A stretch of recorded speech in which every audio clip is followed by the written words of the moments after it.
Mbote bandeko balandi. Bienvenue à une émission de Bolinga Kamingi Mbokalangi. Alors ce soir, tous en bandeko awa pour débattre sur un sujet intéressant sur les fiançailles. Alors avant tout, je vais commencer par saluer mes invités, en commençant par Eloge. Bonsoir. Bonsoir Papa Daniel. Boni. Madame, vous allez bien? Vous avez bien préparé pour un Elo? Bitumé Maras met au sol. Ah, ok. Au sol. Na CP Maras comment on a? Avec la CP pour l'invitation. Ok, merci. Merci. Et tous en maman Akita. Bonsoir. Bonsoir. Ça va? Oui, ça va bien par la grâce de Dieu. Ah, madame, je n'ai les grammes bien. Ma casse. Na CP comment on a? De ce côté, tous en Angie. Bonsoir. Bonsoir. Sentez-vous bien? Oui, bien, merci. Ok, bienvenue à l'émission Namiso. C'est la première fois? Oui, c'est la première fois. Impression des années par rapport à l'émission Namiso. On trouve à Onde. Il y a Nathalie déjà, la CP là non. Ah, ok. Yeah. Merci. Ndeko Chris, bonsoir. Oui, bonsoir. Pour toi aussi, c'est la première fois? Ouais, c'est la première fois. On a participé à ce genre d'émission, vraiment. Ok. Et tu au Landrabiso déjà? Je crois 2 photos comme ça, la Landa. Et on trouve comment? Et voilà, j'ai apprécié l'idée. En fait, ça, échange d'idées, échange, il y a mis tout pour trouver une sorte de lumière quoi, dans ma cambo, ils ont un sujet. Ok, merci beaucoup. Donc, les lots, on a débattre sur le fiançailles. Tu vois, maman est fiançailles. Mon fiançailles est anime. Bah, ça, là, ni na fiançailles. Ni il faut tout ça na fiançailles, ni il faut pas tout ça na fiançailles. Alors, les lots, on découvrir, on a bandeko bazan sur le plateau. Ensemble, nous sommes trompés sa vie par rapport à ce sujet. On va commencer par Aguida. Maman Aguida, pour nos fiançailles les années. Bon, pour nanga fiançailles, ils ont tamba pesi biso pour nato toyeba na bizaleli. Ils attendent moi si namba bazana projet ya robala na ba étudier oyalinga boy est-ce que ekosimba ou bien ekosimba te, c'est ça le fiançailles. Ok, merci. Moi résumé à Maman Aguida, Namkouse. Ndeko Chris, pour nos fiançailles les années. Bon, pour nos fiançailles, ils ont une sorte d'engagement solennel où 2 personnes balingani tout balingi ba relation na bango. Et voilà, pour aboutir na bit mogobo. Pour moi c'est ça le fiançailles. Engagement solennel devant bateau, on monte personne na bague devant bateau et tout, tu dois accepter ou pas. Mais voilà, donc c'est ça pour moi. Merci beaucoup. OK. Ndeko Ange. Oui. Pour nos fiançailles les années. Non, le bas ndenge ndeko na bisa au loba. Fiançailles engagement. Donc des personnes ba CP ba famille et ba soit tant na bango ya ko se connaître ba yeba na quoi parce que toyeba na penzate et na moment on est qui okoyeba comment copain na yazo fonctionner to copine na yazo fonctionner et ce qui simbi bo balance pe simbi te bokabwani. OK. Dégologe. Oui, papa. Il y a le basuka par rapport à point on a. Bon, apparemment, tous les 3 personnes, j'ai appelé si point mort solide. Moi, je pourrais juste ajouter que le fiançailles est un moment mort tout est oui, effectivement, et puis à un moment où ça ne donne pas l'engagement à 100% que tu es. Donc, ça peut aussi ne pas marcher. Donc, c'est une période où je connais le mauvais caractère de la personne à 30% ou à 50%. Et ceux qui ont commis la souka, comme à Tito, que ça va bague, comme à Tito, Baliba, là, on a un processus moins parce que la personne tire le bâtiment pour les meilleurs et pour les pires. Donc, période où on a des salaires non, fiançailles des salaires tous à la langue, ils ont le droit d'être une fondation en quoi. Si ils vendent bien, on n'est pas continuer. Donc, je peux mettre, c'est une fondation où on fait avec petit à petit. Donc voilà. Voilà, merci beaucoup. Ndeko Chris, est-ce que vous connaissez Sabiso fiançailles et Sengelez et duré pendant combien de temps? Selon bon, selon moi, ça dépend aussi il y a la loi ya mboka parce que normalement pe na ba mabumsu ils ont la loi dit na Congo fiancé que je mets 2 ans je sais pas il fallait pas voter dans le parlement donc ils a juste une courte durée. Ça dépend de la personne deux personnes concernées ceux qui bon même temps là ou pas mais ils ont la normalité comme ça fiançailles 3 ans 4 ans 5 ans, on a commis absurde. parce que aujourd'hui, tant il y a copinage, on se connaît et tout, tant tous, le français, ils se préparer. Et étape au côté dans mariage. Voilà. Donc ça ne peut pas prendre au-delà de 2 ans, 3 ans, 4 ans, pour moi, comme des absurdes. Moi, ça suffit. Comme ça, c'est comme l'homme. Ok. Donc voilà. Voilà, merci beaucoup. Ndeko Guida, par rapport à vie à Ndeko Chris, fiançailles ko le cas 2 ou 3 ans, yo rolo banini. Écoute, na lobby 2 ans eza mingi. Ok. Je trouve que fiançailles pour l'anga éco dépenser délai à une année. Okay. Parce que, premièrement, aux autres moi c'est bateau, ou bien aux autres après au balier, au kangier, 2 ans, 3 ans, c'est beaucoup pour une fille. Par là, je trouve que fiançailles. Mais tu ne trouves pas que par là, ils ont peine à bas, mais sont des bakanga, peu mbali. Et cause à la, tout ça, des côtés. Et cause à la que. Yo moi sozani na baide misusu ozosa kaka pasta moko ale garçon ba fallait abala na mwasi ne mususu pona yo okangi garçon abatu tango ebele et peut-être moi c'est venu et pe mutu mususu déjà balié tu vois et ya onga na lobaka fiançailles et ponanga et ko ezaka bien te soki comme kende ba une année 2 ans une année demi. Ah, wana boye bandeni bosa pona mabe koti. Ok. Décollage. Babi, fiançailles, euro le cas une année. À 1 mois, c'est bon, non? En fait, ouais, elle a raison. Naro appuyé pour dire que avant notre matope seront comme fiançailles, déjà dans la période de bien copinage. Okay. Donc ces copinages là, ça prend aussi du temps. Okay. Pour comme en étape, comme sur fiançailles. Donc minimum au moins notre copinage peut durer 3 ans. Okay. Officiel, officieux ou officiel, je ne sais pas. Donc, du coup, je peux aussi dire oui, c'est vrai, une année c'est bon. Une année c'est bon parce que déjà, surtout, zonga na simale bolingana qui est fiançailles. Donc, du coup, tu as duré avec la fille ou tu as duré avec la personne aux Aïnais. Donc, une année c'est un record normal. Ou bien, il y a des gens qui ont copine, copain, le lot saute au balani, l'autre doit fiancé. Aïebi déjà, point moro to casa déjà dans la relation nabiso. Donc une année c'est une période stable normale pour une personne qui a vraiment besoin de s'engager. Ils ont la blague tenir le no fi on va pour ça l'excellent donc pour moi c'est normal la seconde une année période normale. Donc c'est un peu ça. Ça va, c'est bien.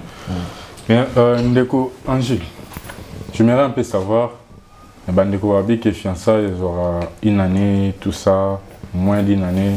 Peut-être même 2 mois, 3 mois. Pourquoi? Parce qu'un décollage a soulevé point moral au biquet. Ils ont déjà avant fiançailles, tous en étape de copinage. Ça prend déjà du temps et tout va déjà. Mais on constate que dans le monde actuel, il y a des gens qui font les fiançailles 5 ans, 6 ans, 7 ans. Ils ont un béton malin. Bon, déjà, dans le baquet, Ndengue loge à lobby. Tant aux alara copain, copine.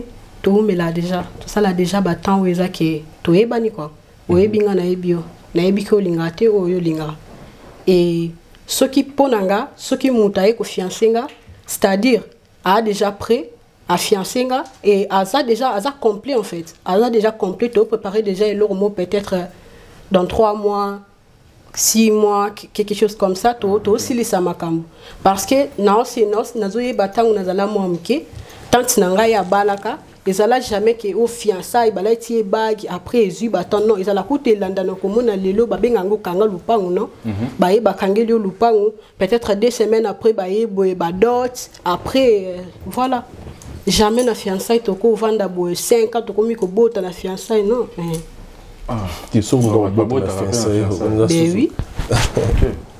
C'est que voilà ce que j'ai fiançailles toi ils ont déjà du bal c'est que voilà déjà bah ça la fiançailles balé c'est déjà bah les qui Dutch nions do bonde ba bo vivre des mariage religieux là ça da babala na bo vivre des libala pena mais oui bo vivre libala ouais elle a la raison en fait ils étapes moro c'est l'organisation en fait les organisations il y a couple les organisations il y a les mental à mutaza nango ceux qui na relation besoin na posa bo aboutir ne leur moro boy et que na boyebi ko épargner ba blo euro comme ça no blo robota oyo tout ça faites ça vite alors.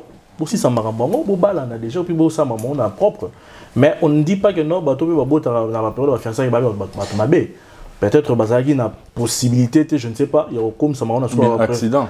Ou bon, ma robot est accidenté. Accident ils ont raté, ils ont conscient. Ils ont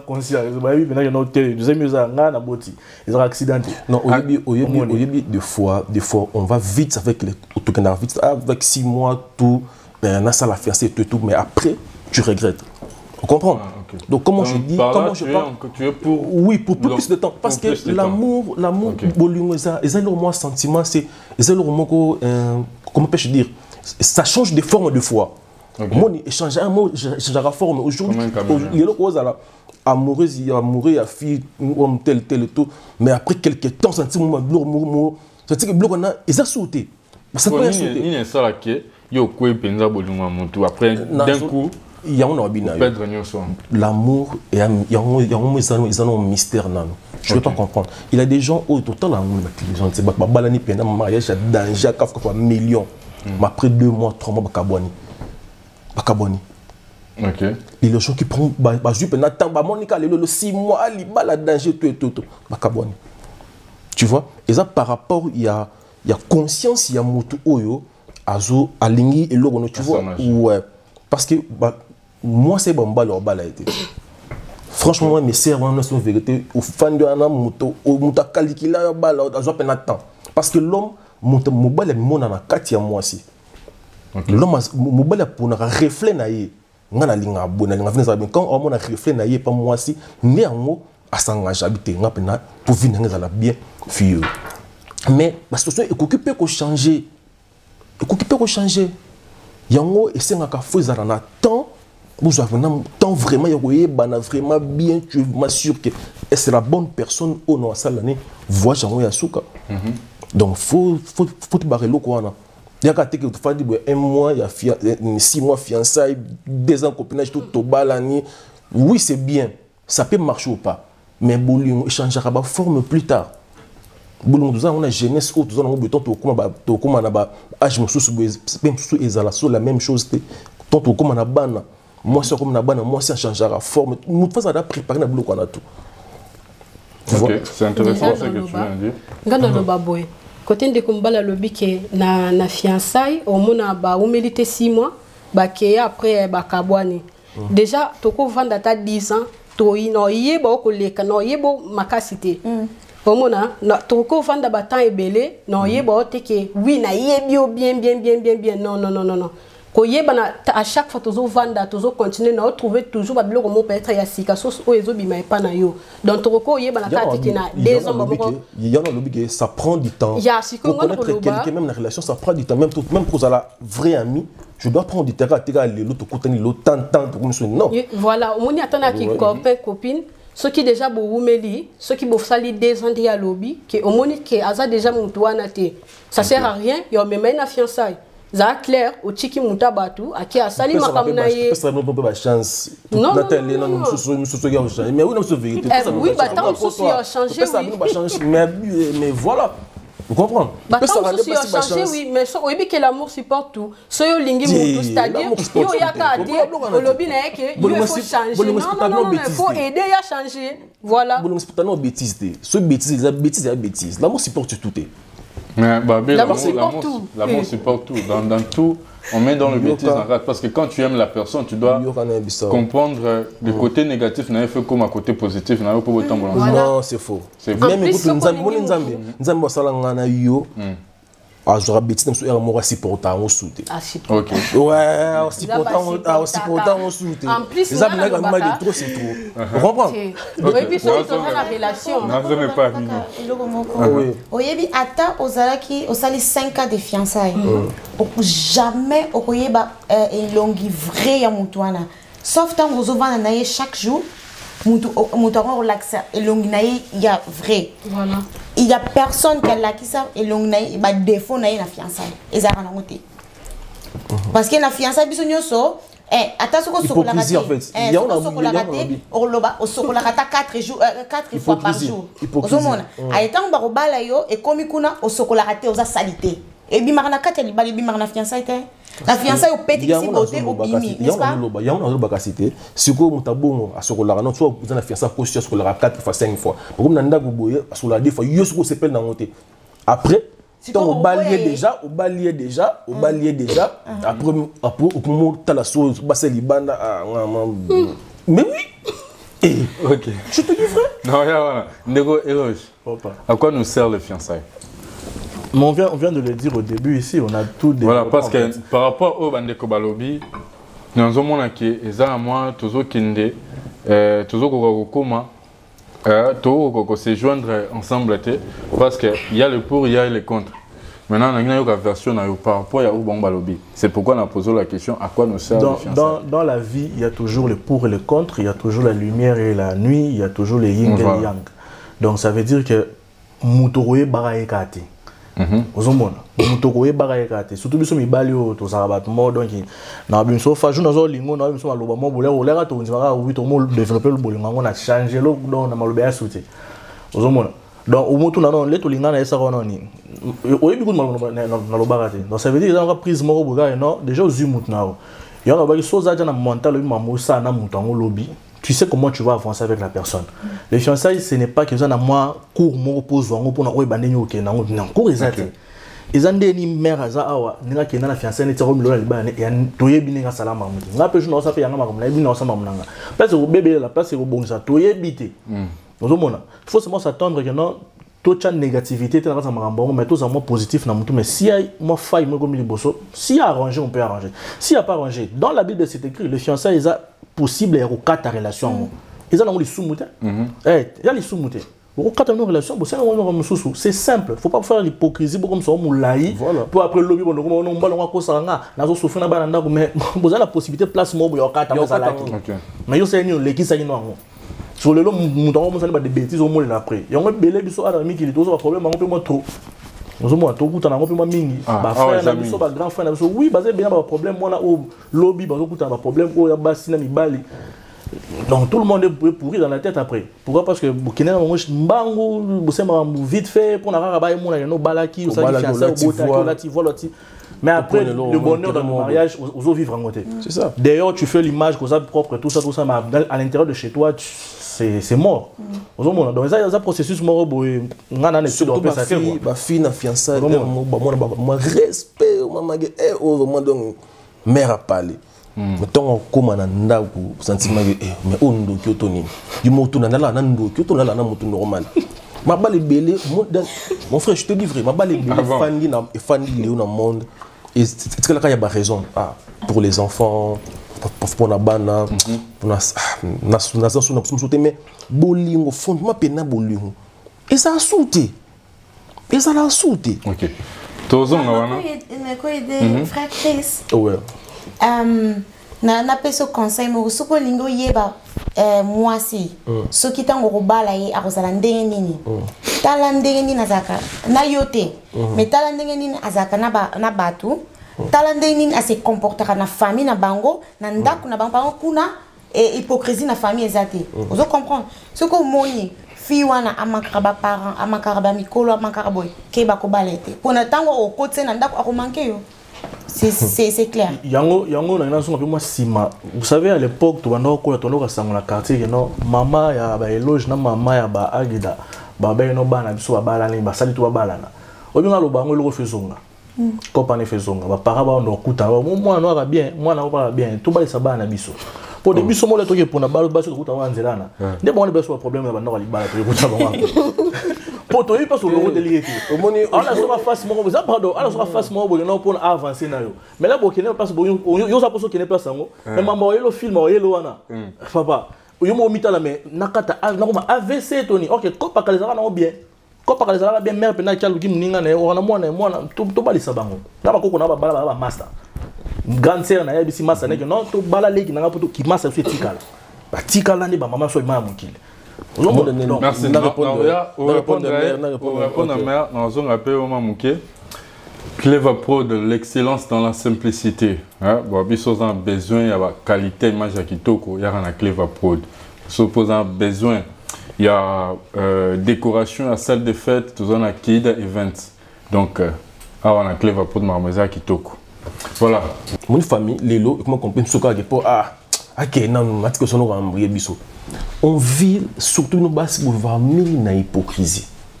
Bova mana na j'ai peine un make-up. Au monde de bon ça make-up lelo. Ndenge bane kuma mukili normal bane abasi ma make-up. Ouais, je te jure. Je te jure. Maman o tembal moto yeb sabso monde mwana. Moni na moni oza mwana malamu. Ko bala mwana te mwana mzeli mabe. Maman o to lo bango. Aucun parent lo bango. OK. OK parent lo bango. Peso pena cadeau no yeb no zwa OK zwa ka mikumba no keno yomogo. Donc voilà, même les gens découvrir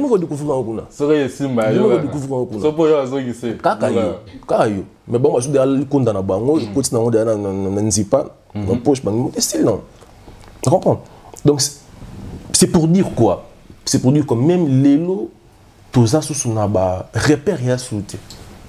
Ba repère, ba vrai repère ezalaki début surtout na bled na mboka et ba to quartier moi so ba la gina na quartier ah bon mon affaire na ndeni et ba to repère ki yango na ezalongo ah betez lolo mise na ezalama sous minde le pe na mutea mabe kala mutea mabe mizama mingete lolo so mona mama ba bala raté mona e mbal mo tuna mona ya soki mama nanya ngabala et tout alors ça me sous ya peut so za mutea mabe alors bo ya ko formula tu vois. OK. Ces derniers temps, tu as constaté que ma fête ta fiancée isolée quand même à bas là. De quoi je fais au bien. Pendant que comme ba biso ba fille hein, pendant le ba fille, tu prends une jeune fille. OK. Biso ba fille, tu commences à m'accompagner impressionner réseaux sociaux. Voilà. OK. Au moment tu as sauté que au salaire là comment peut-être que pour na yo mo pour tali ba avantage na ba désavantage mais muta mo saka que oui na saka na internet bala etaka bag donc so ko za monter matin Instagram ko kota te ya ba demande fiance ba demande fiance tongo midi pourquoi mais ngano loba ya tout ça la makambo pour ko impressionner mutoza na yeke o impressionner réseaux sociaux. Tant que bossa leur demande la fiançailles, vous êtes obligé à le ba wite, vous êtes occupé le ba non. Il faut tala non muto ça le demande wana. Est-ce que ndé bo vanda kana ki copine binwana, est-ce que vous se comprenez bien, est-ce que vous allez bien, est-ce que vous se sentir que oui au comme prête pena ko ndima ba engagement wana. Na apparemment mibali bazolo ba ke bozo pousser bango trop. Non, tozo bisonio sauté, tozo te. Pour nga ba fiancé ngate na pousser mutute. OK. Tozo te. En général en fait. Ya kasite yo bi tozo yo na bi ke ba misusu bazo. Question supposée ya complexe. Ezaka ke kozala pe complexe otali ke e muninga na nga ba fiancé ki e nga pe ba fiancé nga na zana copine nga ba fiancé auti ko bala na ke pe mariage civil pour ninga na mi bomi te nga pe ba fiancé nga. Est-ce que ça va obliger ka faut bala na? Kasite il y a un temps pour tout papa. Moni tananga no c'est la tananga peut-être oye ya no zana kimia mo bona kesika mo aller sans retour. Mais bon ba okende apprécier ko kende mbango za ko komate. OK. En fait, on a développé sur les camps posés comme question. Moni, Coco, bon, il y a toujours comme ça, mais pour mon bali, à qui ne bala moi sur un. Comprendre? C'est à découvrir le moins dans besoin pas moi sur un. Normalement, c'est la femme qui se marie, c'est pas l'homme qui se marie. Le mariage, il est fait pour la femme. Donc, mon bal, moi si pour découvrir que notre moi on a monnaie, on a vendu pendant moi temps. Je sais que demain elle va me rapporter ça et je serai bien. Tu vois, bah faille et rose en ango mais ceux qui déjà ou a monnaie à qualité pas moi sur un et ça valeureux. Alors peut ça coûte bah faille on a placé. Vous monde. Mais ceux qui ont mis le logo dans la poto awa bah on ça bah fait les gars bah tout ça c'est parce que et comment des bons ah, soit peu sur la bague. Quand c'est maman yango, comment non, on peut sur la bague à fiancé et puis fiancé ils la kizalara. Bon, sur le bague à fiancé famille et puis que non moi la chose à fiancé, c'est bon. Ba quoi comme monde nango joue mon ballon na ndaku, il y a représentation. Alors que non, dit bon ça va parents né la bimé garant que non moi je suis venu demander la main de votre fille, la preuve elle est là devant ma parents à Foukami les sous. Que non, je remets encore la bague dans sa moi na bino na mis sur ma parents. On en est beaucoup parce que non ça va ndé comme ça moi boy. Tout le monde moi salle moi fête moi bali am que c'est tout. Mais la fête commence après ba coutumier, ba mariage civil, ba mariage les religieux, on a des masques ça les tondi. Mais comme ça ma ta fiancée on a ba parce que nous fête ça là et puis ba fille na biso na miki là ana ba kane mo bo na ta boninga ne mo so yo mninga ne ko na peut-être bala ki to fiancé ki ça il fait moi gagner parce que ko ele lié pe atika mo ah faut qui quand a fait tika rapet pour mon épée ça l'a été fait ti et inda qui peut migi yango yango ozomona belé donc mental échange vous comprenez mental échange et puis donc ma difficulté ba parents na biso ko lelo ba ko aider bana ba mo pété bon yante ba on note et que boy oui c'est bon biso ils ala boy biso za boy ah to ma ko nzima mamba na ba sala mais ba bukine ka mapeka bon ça va mobala ya kaka apparemment ba bibana nde ba kumba pe ba mère oui voilà logique. Ah, on a mis qui dit bah parents ba parents pour bien so okene matata ba ngombila ayi matata qui m'a parlé matata au gère ma matesco au landele ouais mali libère et place qui manda parce que battre place moi bourré parce que moni le problème to comment na ngwa kalera kanini tant vous n'êtes pas fiancé motaneki ko prouver moi si c'est la famille ya mobali ayaka pana bino mère atalaka sala mère omona parce que nos parents ba yebi ba plus grand secret biso to yebité ba yebi ba même ba tactique et l'obélier fan de ba au moins malam oyoyo asa hypocrite ba liara manzaka ozo ba liara manzaka ba ondoki moyibi mais que mère comprendre mbamo facilement mais les gens n'ont pas tout bloqué dans la montée bloqué même peut ba qui nous a pour tout le maman moi kolo na biso bena déjà l'exemple ba 50 ans de mariage fala azala parce que soit ou taper soit Congo aye soit a ça na bane soit avant soit na biso oui maman na j'ai ça vous tout attaquer peut-être maman de ça la je faux azan expérience on a l'expérience mon parce que ba peut-être ba vivant on va neige tout ça OK tenga na lukelo mère wana aya na lukelo ba maman na biso kala yango libala kala tout la lelo makambo yo ba mariage ekufa lona ba mikelo liko ba makambo ba manque d'orientation ya na nga mabete orientation ya mabe eux ils pensent que les fiançailles c'est le bonheur dans le mariage on est mariage bandi non c'est faux et ko bebati après ba trouver petit coup de alliance bien va divorcer on va fiançailles deuxième point c'est quoi d'abord c'est la culture mon biso toba bantu et na bantu to na plusieurs obligations moi c'est ça na obligation belé et na poto a moi ba kuma na bango ba na poto ba occidentaux ba mpasa culture awa na mabe na malamu bazwa on comprend na mabe na malamu bazwa culture parce que lelo même si lelo oza obisinga ke oza ceux qui français ceux qui doso ndeni pona bala yo no piaka makasu pona bala no kono bala no pesa ka makasu no sala gani ba sala suma ni prota suma no bala ndé ba bala wati ndé ba bala na ba ke bango mbale ba ke ba foot ceux qui mo foot na habité deux personnes 10 invités 12 invités ma imbécile mais biso la étape par étape et c'est de l'argent c'est du temps ça investissement mobimba donc ça investir dans mutu mo o mo ligno bi kete na fa na ya kuma na ndako comme ne quoi gida kina santé déjà aux amalo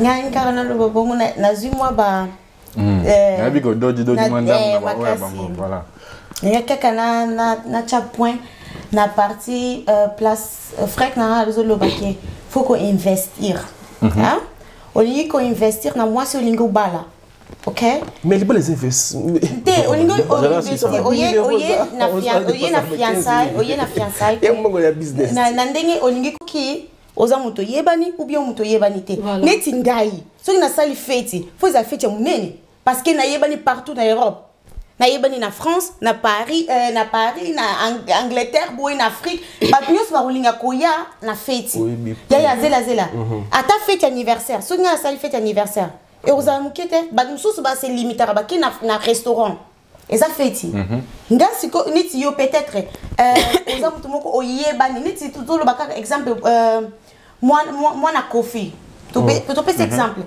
fiançailles ya mwana Kofi na fiançailles ya mwana ya maman ya tekaka mikate na point erzande mote ba différence et faut ça na yepte na agresser mon tout c'est par là on a posé la question est-ce que c'est vraiment obligatoire ou bien c'est vraiment obligé que le fiançailles ils en a fait non c'est obligatoire mais ce qui yo lingi ba possibilité mbongo na yo moko ya yo papa ya ona soloba au sali fête ce que simbité oh mbongo yo mto sali perte wana nyoso problème na yo nyoso na zoloba no c'était par rapport il y a ni na bon certain mobali tioba la moisi et ça qui est par rapport il y a ba moyen mais lelo ngana mona na habité pona nga mo lubi aki ngana yebani so fait tout c'est bien est-ce que Nazana Mbo on se fait ça monnaie? Ah mais il faut y avoir moi ce zolinga. Je suis désolé. Non, mais que c'est un monnaie c'est que vous avez la possibilité moi na ya roi te. Moi moto yo à travailler na l'art à Lyon na bolingo solo o aye la kisi ba matuvisme au moninga moi c'est ça à Bali après 3 ans 4 ans 5 ans à comment faire chier. Maman, socialiser le logo na mongo na. Voilà. Socialiser le logo na mongo na ngane fani boy, ngane fani bo solo le na fiancé le lo. Non lo kaba midi ka tok zéro. Pourquoi? Non mon homme nazana na charge non en fait bled no fond non. Soin na bango, nous soin na ngamoko et na dépenser une fortune de 20 000 € pour ça mariage. Te wana pesa yo batri eza ima na rang social na yo fo oza na rang social. Les lois ndemo pe na ko bala, je suis pas obligé à faire le problème je suis pas obligé. Si on a fiancé yo, il faut que tout ça la fête, je suis pas obligé. Te eza obligation eza ndebino boyokani. Yango na ya ko expliquer. Pas ga fiancé pe biso mi balé ska mo boy na ska mo solo surprise bo face. Et c'est non. Oyebi ke pe baga fiancé wana ba chaka eza culture na biso te. Culture na biso soki mobala lingi yo ba komi lettre na famille na bango ba yeko peso lettre yo même pas na bino biso bag ba pesa ba approbation za na famille na ba telibi mwana mala moi je veux rebondir sur le business que non pour comment niveau pour ça la fête wana il a dit que ça veut dire bon s'organiser qui déjà exactement que non moi mobala ça on en couple moi ça 5 ba c'est les fêtes non il y a une organisation na kata processus pour ça il y a fiancé na bina bobi non ça va là tout ça les démarches tu as 2 mois, tu as vraiment ça le moro boana, tu as fait il y a et l'autre tu as le auto approuvé le soir, tu as mis fiancé. Et c'est l'autre tu as non mobile ça on encore. Pour moi ça obligé d'engoter. Sur la monnaie ngape on a salé moi ça pour honorer moi ça. Pour ça ils a yénem tu n'as gagné bien. Pour honorer non que non fait non c'est les fait non c'est les fait. Mais ceux qui sont moyens ils en ngoté. Boutique pour s'organiser pour l'année moi après. Nazana point wana. Nous on a cassé on besoin bunga pe parce que on ça on encore. Rien côté. Ezaka ça moi si voilà aligner la valeur on est c'est les fêtes mais sauf bon on exact obi pourquoi planning obi pourquoi parce que lelo il y a beaucoup de gens même il bali aligner moi c'est solo loro là moyen ya ko ça la fête ça mon ya te moi ça fête ya te à perdre mon grand amour on est en vie. Tu vois ça son nom là-bas. C'est on ça bolingoté. C'est on a bolingoté ça depuis moi son maman no lugaté pas mbali yango. Basi bala kabongo. Non mais moi si faut la appui. C'est ça na bonté au sol na moi c'est. Moi si aza appui ya mbali il faut toujours appui soit accueilli pour ba balé c'est qu'il y a intérêt. Kasi on botte pas. C'est pourquoi on arrive à voir il y a certaines filles aussi qui savent aussi à épauler les hommes. La fiancée moi si c'est donné en fait. Baga fiancé a aider mobali à sani a aider mobali à zoanini ba à dépenser mingité par exemple ba charge mususu ou esengeli moi ça la misa yemo pour ko alléger mobali na fiançailles ou bien na en fait je parle na fiançailles na fiançailles ce que ça ko na bambongo ba pesa kate ya ba coutume ce que ça n'est pas partie ya fête na fête voilà fête eza bino mibale mutu boyo bosala fête bosala fête na bino ya fête na bino eza ka mobali te non mobali te soki eza nini na makambo ya bakutime bambongo na bapesa jamais moi ça ko mobali jamais na fête oh yo mutu lukaki makambo c'est ça na coutume en plus yo polingaki makambo bango lukaki en plus lukaki biso mibale to sisi biso mibale na coutume mbongo parce que mobali mutu fo abala moi si on avec mobali abalaka moi c'est pour na reflet image na yo ce qu'il voit na moi ndeti mbongo wana ya coutume. C'est moi qui dois le payer. Il faut que je fasse. Voilà, mais tout dans la carte fiançailles. Bon, on a loba. Ndeti normalement bozo loba bozo kanga maka troquer fête ya fiançailles moi sinde alinga fête ya monene tonine ça dépend parce que ça comme moi cité eza esengo ya biso mibale peut-être yo pe sentiment no linga fête no eza monene eza la boyenga na kokoza wana lobiki nga fiançailles na na linga nga ba fête te to ça lelo moi mke mais yo lingi no fête c'est ça l'organisation on a dit eza des personnes donc eza kate que moi si mutu akalinga fête to ba fête ya linga kokoza la pe mobali bino mibale omoni eza bon mais pour nga déjà na kata kana mukuse ke fiançailles bossa la fête ya monene bossa la fête ya mke bosala nini je sais pas mais c'est important pour ngai na fiançailles na bino yo moi si ça la prête ya ko kondima engagement ke otiki buzoba olingi sko se concentrer mobile pe azake oui na yepe kokota na eloko moko c'est non avant fiançailles moi ça zanon na buzoba mobile pas na buzoba non na ndenge ya bongo te genre que okoza tangu on dit ma demande ya fiançailles cela veut dire que on dit mi responsabilité mobile alors il faut ko assumer yango omona donc yango na quoi genre yo ndimi ondimi ko la fiancée na nga ngapena ndi ko za fiancée na yo donc to continuer ce que une relation to kende pas na fête ou pas est nécessaire ou est important que bat ba yeba eloko ni baza ko accepter eloko ni o bango bazo kota na eloko wana quoi ko ndima fiançailles wana pour fête ou pas ko changer l'autre est important on ndimi fiançailles ndima ba conséquences na ba nene nyonso ya nako ajouter le Angie na ba andre vote fiançailles eza lokola ozo réserver ne loko na yo mubali azana posa kosomba loko kosomba eza trop dire mais azana posa loko so to na magasin okozwa mbongo na yo olobi na tiki na bombisi fiançailles eza bongo so total na voie normal ko kanga lupango wana ba ya ko kanga lupango eza na bombisi fio na koya ko bala ye na ba jour rezolanda soko wumisi fiançailles mutu msusu pe koya aye asombe loko wana akenango soki pe simbi na pete ozali chose na posa osombe loko wana te otiki so pe loko wana pe sili valet totiki karaté. OK. Merci beaucoup. Décollage. Tu veux me citer nangena yeba conseil ni au conseiller bande ko na biso na par rapport à ba fiançailles lelo. Quoi conseil on to pesa netora na biso na mikili na mikili eza partout dans le monde. On peut s'en prendre à dévoiler. On va pour la mikili dans la conseil pour la kin na conseil. En fait na éviter son un conseil mais ça à base na conscience quoi. Tu vois. Ils ont conseil mais conscience sur les alliés moi si on va be walingi oyebi baloba na tango to tangi biso ba ça no mwasi akanisa koleka mobali akana 6 mois d'avantage ya réflexion koleka mobali. Donc ça veut dire marambe comme la mwasi aye barajani marambe comme la et c'est comment s'organiser bien avant mobali à chuter né. Là to no linga basi to kutana na mwasi o moja ko courtoiser aye je muto ndo kenanga sona bo sege lobi wa linganga. Donc ça veut dire s'il faut donner conseil entre guillemets na batwana na ba fille wana ba ba lo balingi quoi ba ba lo balingi so yi mobali aye et que monier par exemple ya so monier lo côté mais non yo ko minimiser muto tant ka kufino ante. Tu sais pas le lendemain qu'est-ce que le Dieu vous réserve. Au lobby na binoté, tu sais pas qu'est-ce qui peut t'apporter ou bien qu'est-ce que toi tu peux aussi apporter à la personne, les garçons en question. Parce que mon balai a toujours vers moi si et puis à découvrir marampa za ngo besoin pour moi soit découvrir ngo tasa tinga marangwana. O le comment ko benga no ali na intérêt. Mais notre relation doit na ngo lelo les intérêts. Na bi relation pas crise dans intérêt parce que les gars mobo oh faut vraiment ka crise dans salon les intérêts. Si on n'est pas mêlé, on pas mêlé sur la yebo na comme funa solanaï conseil moto fa ça mobo les intérêts. Donc nous vivons toujours l'intérêt. Nous avons les ça sont moqués l'intérêt. L'intérêt chaque dimanche nous commençons bateau nous commençons comme ça. C'est intérêt. Nous sommes allez on fait l'intérêt. Donc ça veut dire que non bon limiter à bateau pété. Bon peut ça non bolingo on peut chance. Bon mon intérêt non pour sombela que sur iPhone 13 ité à faut mobile ça salaire ne peut-être. Sur linga ça ni.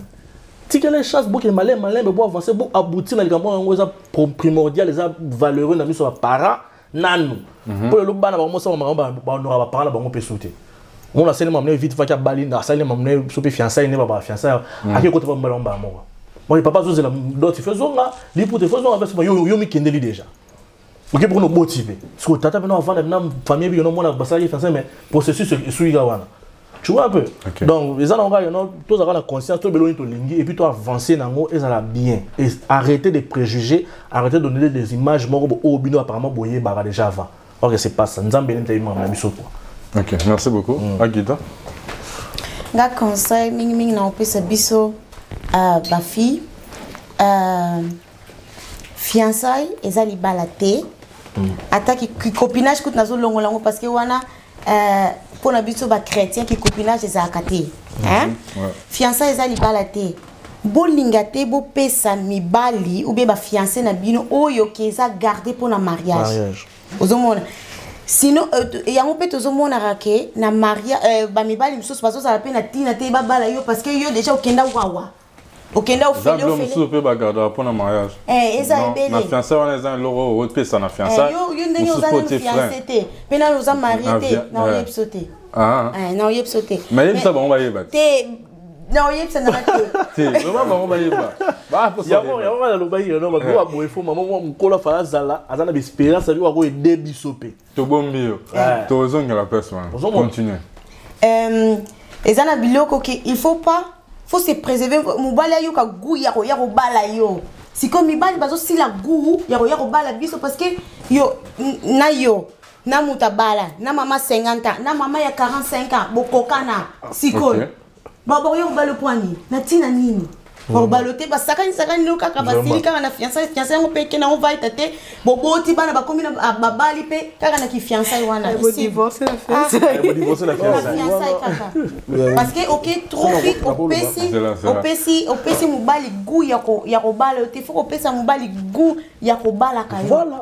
Et ça te fait bien bayoka. Faut opesa mobali goût ya ko bala kokena mai mutunyo sa kozo na pompa a toki mai ameli bino kaka luka mai bokisa kanda baleki bayoki ndeko Chris pona yo pesa ko kan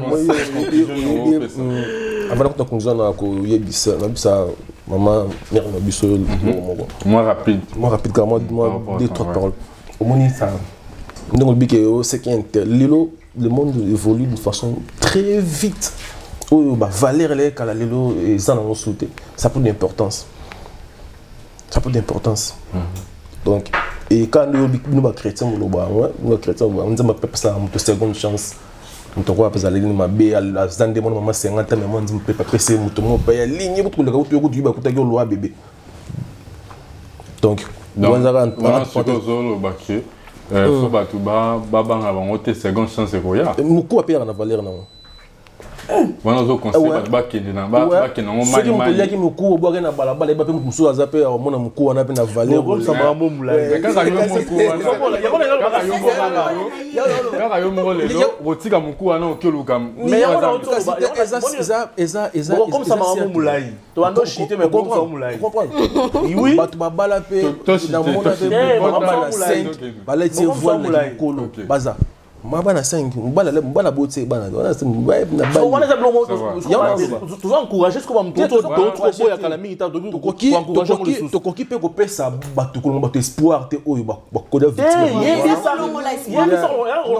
yemi sa siko ba obana sima moni ba erreur ba sala yo na ko sala ngondete c'est tout yang no loba yang ba problème to ko fa na bana ngo pe yang siko na te na répondre na voler wana siko na ka siko na conseil au moins conseil na siko au ça la fiançailles pour na prouver mon tout au la fiancé pour au ça la maturisme mais moninga na obala non je suis en train de t'engager dans cycle moko oeza cycle mususu ya vie ya yo c'est toi ta famille eza yo mobile no ban maman te papa te poser bitumba na yo moko donc il faut vraiment réfléchir beaucoup là-dessus avant la porte to comme d'accord au tenir na le liboso que comme mokoa et tout il faut vraiment réfléchir il faut vraiment prendre du temps parce que ils ont une course les balles dans une course les balles dans une course fiancé personne dans une course l'eau monte ça ya mbang ça qui yeba valeur na yo yeba choix na yo choix non ça là pour lober comme la ngama bête parce que l'homme c'est comme monter choix ka kota choix depuis le début il y a histoire il y a humanité monta ponara minga kota mabe pas mbal mziba yemba le pendant mon moto mais au basa là yango ye alors donc monta ponara choix motela mabe. Donc il y a un faux salaire en temps, il y a il faut réfléchir avant aux soit décision mobe que bon andime qui fiançailles na comme maman parce que tant on dit mabilo qu'on a tout ebake ils en ba change ils en bilo mususu ou et changer souté et tikali bongo. OK, merci beaucoup. Ne congé. Moi conclusion ou conseil. Ngano lobake pa ya biso ba basie. To force mi balite ki ba ko fiancé biso na makasi. Topé ça attend. Il y a un temps pour tout. Tant na operoya. Moni. Pour na so ezate ke so za na muto abali liboso na yo nde lobi ke yo chikali okomi na retard no tant na yeye ya yo pe ekoya. Pe nzambo obonsela yo ko malamu o ekoya. Donc pour ça na fais péton. Voilà, yo ko sota ku bana suka so raté za mbonga taxi. La problème est essentiel. O eya na tangu na ope o vanda mbala moko zimba moko mutamala mo vandi. Donc fiançailles yangwana conseil na pesi pour na bango yangwana ko forcer mobilité et c'est bon monique simbi te boza pas obligé te pour na son Instagram bokati relation yo kama mlingi na Instagram et puis ba tana mitu na bango que eza relation mo oyo eza na ngara fiançailles donc ce qu'il faut katango ko banga note katana yo na bible eza valable tu peux arrêter. Divorce n'est pas bien. Parce que tu peux arrêter ça. Si tu vois que ça ne tient pas, ne force pas. Ok, non, mon laïto comme on l'a s'assurer non pour la mobilité. Quand on se simbaté, quand na yo. Je pense que moi soit comportement mabe, ndima na comportement mabe mi kende là. Là tinga bon na sala, ma relation na na mabe nga kimba na ngamo. Na mi kimel na ngana sina simba non. Na ko kina mamna sala ko na ngana ndoki. To tinga wana, to tuma ba, to na soit problème té. Merci. Voilà. Bandeko balobi eloko le kitika ezati. Donc soko ndeko mwasi, ndeko mobali, omoni que ça ne va pas na relation na ngo fiancé wana zo marcheté tika. Faut laisser. Ça moi passe na motema moi oseka. Moi histoire moi na vivaki, na monaki ndeko mobali mo na rencontrer bino waka. Ndeko mobali ndeko mwasi. Ba yokana ba sa fiancé. Mobali fa que n'est pas bandeko mwasi. Et combien de temps il faut que parents bandeko mbali bayana ni moi ça zo bien mbali azo mbali a bien na famille moi si babi que non mbali en entraînement ya ba bon makambo mbali bandeko basi boye baka batu bo mema famille bah oui mbali en entraînement. Mon bal a dit que ma famille a moi c'est victime mon bal a dit que balle soit si beto ya bayate kuna basi ba bomisi olambisi maman na yo olambisi bandeko na yo olambisi donc papa na bongami Jésus a été manque de respect manque de respect manque de considération à mes parents donc voilà c'était juste pour c'est rigolant mais ça fait aussi mal ça fait très mal parce que mon ami so bana to sakana ba parents les belé to mo to ba parents bazana tort mais mo bisope bato to mais la maman obligé oté mais oyo memeli maman oyo memeli ba parents ba onde ba koluka ba orienter yo alors to yeba bato to mais na ba famille pour la famille est sacrée. Merci beaucoup to kenama lo mbangu ndeko akida mombote pour na to clôturer moi libanga na bato ba yanga bato ninga mingi. Napesi mboti na bato nyonso balinganga ope balinganga te je vous aime trop et spécial mbote mobile nanga Kevin Muka le visionnaire merci l'écologe ouais papa bon mbote quand bien à ma famille hein. Mes petites sœurs mes parents et mon ami mon ami à Paris Maniseka Kamunga Salam Ebele et puis à la queen, à la reine mère Maman Mokonzi. Kambote Ebele na ye quoi, ye pena don une fois zongo. Aussi qui à l'anonymat. Donc est-ce que queen wana zoé ba est-ce que ça y est? Toyete. Te yé sur 1 2 3 te la reine mère la queen la Cléopâtre yera ndara moko. Yera moko. Ah OK. Atika la kawana. Mero Christ. Seigneur. Mero Christ ça va. Christ pesa la famille bote quoi. On a bon Christ pesa la famille bote. Bon voilà on peut s'en botter un bon pote dans bon John Zimbe. Gelo c'est mon pote et donc voilà le reste belle fin mère abotinga yem de moto à faire ba mère tout pour yem ça y est mais lunaza te quoi donc je l'aime beaucoup ma maman chérie grâce Kudoka na Angola ba gros bisous et voilà okay. Merci de conduire on a pesi mbote kana batonio so pour nous boire polémique nous boire à deux personnes nous se boire qu'un gars polémique il faut pesi mbote il faut monter on a boire na ngona pesika ba na bango ah ba yo toki na bango na il faut pesi mbote na solo il faut pesi mbote o mundu merci beaucoup. Merci à vous. Ok, merci beaucoup. Bandeko Balandi, tout petit nom merci. Lingo boza kinabi so attentivement. Balandi biso un bandeti na suka, oezai bandeko na bino. Tozoluka toujours to céder, to s'entraider et puis to pesa le meilleur de nous.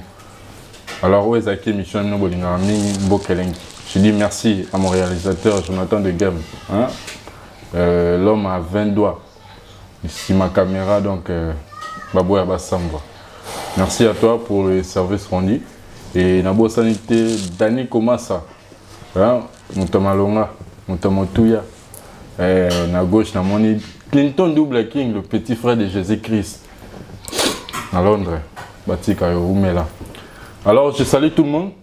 Babalanda qui bazana biso na bandeli qui na suka bambote nebele tous ensemble c'est la famille team Mbokelengi. À la prochaine.